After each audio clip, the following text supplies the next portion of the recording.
Right. because someone that's is potentially living in a way that's weakening their spleen chi, that can manifest as like, excessive worrying, ruminating thoughts, and Mhm. it's kind of leading more into that imbalanced spleen emotion.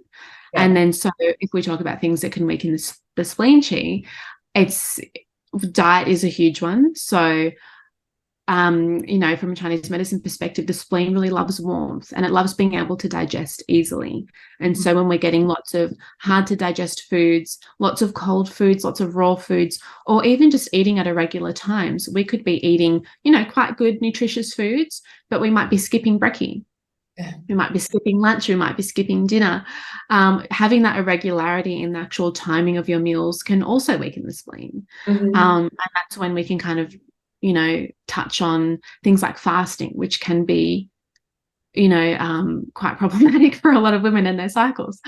Um, but that type of way of eating can be really hard on the spleen to function optimally.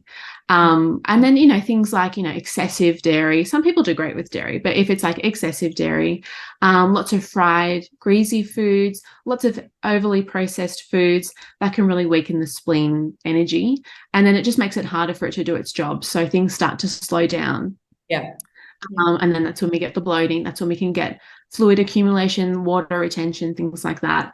But then we can also notice that, like, oh, I'm actually so much more worried. Like, I'm stressing about a lot of different things. Or this can be the people where they go to sleep at nighttime and they're like ruminating on the whole day and find it hard to move past that and Mhm. really get stuck on certain things. Mhm. From a Chinese medicine perspective, it's like, okay, that's more of a spleeny thing. I want to be like boosting up and consolidating that person's spleen organ system so Mhm. that they're digesting better, everything's moving freely. And then also emotionally, they're like feeling more steady, more resilient, and able to move through just like life a lot easier.